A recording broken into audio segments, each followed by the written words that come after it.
and also at major universities was actually recalled and destroyed. The Nixon report that came out through his administration was called the Schaefer Report. It was by a Republican governor, and when he studied it and gave an answer, you can pick this report up, pick up any page, open it, and if you actually have experience with cannabis, you'll realize they're telling the truth. And then when it came back saying that marijuana was essentially harmless, he totally ignored it, so we're going to launch a war on drugs anyways. Didn't even print as many copies that Congress and the House would have been able to see. 1970, beginning of the war on drugs. 76 New Jersey troopers became detectives. I was one of them. They designated 1/3 of us as undercover. I happened to fall in that 1/3. That's where I spent the next 14 years of my life. What we were targeted on was the pot smokers. There was a very good reason we were targeted on pot smokers. Most of them were protesting against the Vietnam War. Now, if you could arrest that whole group of people because they were smoking pot, you didn't have to have a Vietnam War protest, which Mr. Nixon thought was a pretty good idea. So when President Nixon declared the Civil War that we're living in right now, the drug war, in 1972, it was really a war on marijuana. It really didn't kick in until the 80s when Reagan, took over his presidency of the U.S. Ronald Reagan, he said, these young people, they get together, they read books, they smoke marijuana, and they talk. Like these three elements were a recipe for disaster. How do I feel about legalizing marijuana? Am I for it or against it? I am totally against legalizing marijuana. And make no mistake, in the U.S. government, the focus of their war on drugs is cannabis. The focus of their rhetoric is cannabis. It's certainly used as a poster child for all drugs. When you see an ad for drugs, it's always the marijuana leaf that goes up. It's almost like a religious jihad, more powerful than going for the gusto. Causes people to think. When people think, they question. They question things like, say, the war in Vietnam, or race separation of blacks and whites like they did in the 30s in the jazz clubs, or women's rights, or the Gulf War, or oil wars. It's real simple. You put your loafers on, you put your black socks on, you get in your car, you have your briefcase, you say hi to your neighbors, he mows his lawn just like you do, and things keep moving along in the same direction they always have been. That's why marijuana laws exist. There are, in my opinion, people in government at all levels of government who know that it's not a winnable war, and yet they continue to pursue it. Acceptance of drug use is simply not an option for this administration. Often we go to debates and it's a police officer debating us. Okay, the police are supposed to enforce the laws. They should not be arguing for or against laws. That's not their job. Well, what is their job? Is it to enforce laws that exist on the books, or to determine the policy of the laws that are made? The way to justify the policy is to create a lot of fear and then spend a lot of money combating that. Quite frankly, if you took the using population of all the other illegal drugs combined and you eliminated cannabis from that equation, there wouldn't be a big enough drug problem in either this country or the United States to justify the massive expenditures that go towards fighting the war. The amazing thing is the small amount of enforcement that is necessary.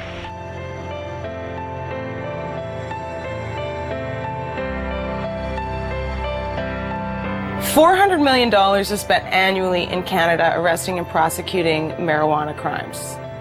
The total budget in Canada for all drugs is $500 million. That means 4/5 of the drug budget goes towards arresting and prosecuting marijuana users, leaving 1/5 for crack, heroin, coke, crystal meth, the date rape drug, whatever. The drug enforcement industry is big business. It's self-perpetuating. It relies on taxpayer dollars. And so it's an endless battle that the DEA doesn't win, they participate in. It's like doing a big budget movie, you get $30 million to do a movie, and then the movie comes out and it doesn't make any money.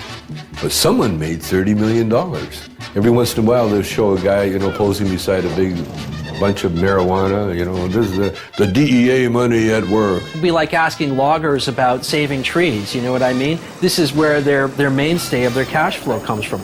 The campaign will continue until every available known plot of marijuana has been eradicated. We've got to live with it, doing the best job we can. Even if it's a bad job? We're all carrying a pretty impossible load, Miss Gibson. There are many, many police officers, however, who believe that it ought to be legalized, regulated, and controlled. They see the hypocrisy between our existing laws relating to alcohol and marijuana in their day-to-day life, shift after shift after shift, and they get it. But they don't want to lose their jobs. They don't want to lose that promotion to sergeant or the assignment to detectives. They want to be a chief someday, and they don't want to piss off the people in power. Judges, lawyers, prosecutors, defense lawyers, prison guards, there's all of those people in the criminal justice industry. Are their interests being protected? Well, in a sense, yes, they are. Defense bar, similarly, we make money. The more things they prohibit, the more money we make. Sorry I'm late, Kent. I was delayed in court. You still have large numbers of people being busted for simple possession. If you look at the stats, in terms of drug offenses, the largest group are still simple possession of marijuana. Every time you blow a marijuana cigarette, you take a chance on blowing your future. Oh, come on, Pop. All my friends smoke pot. They're not criminals. Only because they haven't been caught yet. If you do drugs, you will be caught. And when you're caught, you will be punished. 750,000 Americans every year are charged with pot possession. That's nearly 1 million people, and whether you go to jail or not, your life is in serious trouble. And that number of annual arrests for marijuana now rivals the number of arrests for murder, rape, robbery, and aggravated assault combined. You will never get over a conviction. A conviction will track you every day for the rest of your life. For instance, do you remember that guy that used to smoke but didn't inhale? Former President Bill Clinton. This is not a big issue with me. I never even had a drink of whiskey till I was 22. Now, if Mr. Clinton handed me that marijuana cigarette when he was standing in a circle with us, it wouldn't matter whether he inhaled or not. He would have become a dope dealer, wouldn't he? Just like all those other people that went to jail. Never to be an attorney, much less the President of the United States. But the marijuana laws protect us. They make our lives safer. They send us the correct moral message. That's how 19 out of 21 nations have gone down the drain before us. Internal decay. The breakdown of moral, ethical, and religious principles. If you've been caught, a young person in the U.S., with so much as one marijuana cigarette, you can't get a loan or grant from the government to go to college. If you've been convicted of murdering somebody or raping someone, no problem. You go right down, they'll give you the loan. I guess the message is it's okay to rape and murder and pillage, just don't smoke a joint afterwards. First thing that John Ashcroft did after 9/11, sent out a strike force to take down the LA Cannabis Buyers Co-op. That really helped national security a great deal. And what else helps national security? Taking down top criminal targets. In 2003, the US government put aside money to do just that. $25 million for the head of Osama bin Laden, $15 million each for the whereabouts of Uday and Qusay Hussein, Saddam's sons, and a $12 million budget to go after one of the most dangerous men of all, this man. Can you tell us what exactly you were charged with? I was charged with conspiring to sell paraphernalia. Operation Pipe Dreams was a brainstorm of Attorney General John Ashcroft. The internet has been illegally utilized to sell these illegal products and to facilitate large illegal businesses operating in the open. A sting operation that busted people for selling paraphernalia to a particular county in Pennsylvania where they were willing to prosecute. Because there's 2 states, Pennsylvania, Iowa. Void were prohibited. Well, it was prohibited to send it to Pennsylvania and Iowa. A man like yourself that is, an established actor, comedian, you're not a criminal. Like, why do you think they targeted you? Well, because our movies were #1 rentals in America. What our movies did was really show the hypocrisy of the pot laws. In fact, when I went to jail, they had it in the transcript that our movies have influenced children for 30 years and will continue to do so forever. Therefore, I should go to jail.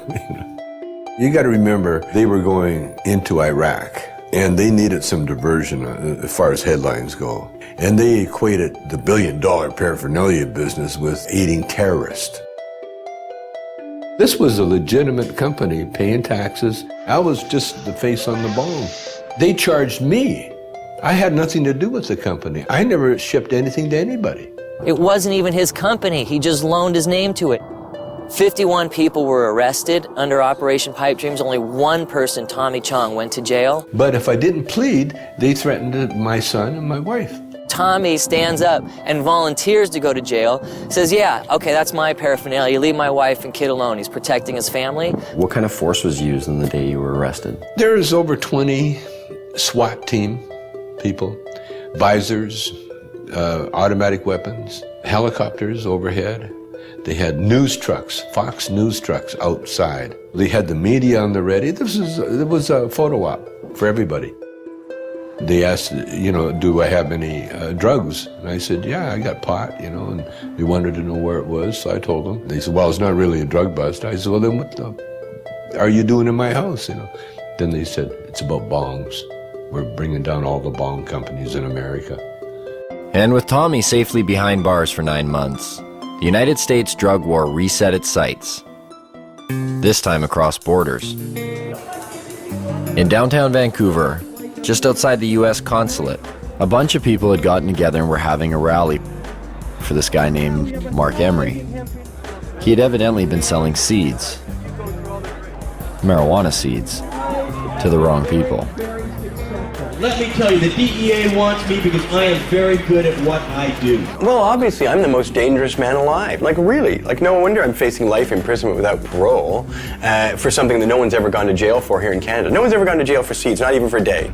Mark and 2 of his employees are facing life in prison in the United States. Not Canada, the United States, for selling marijuana seeds over the internet.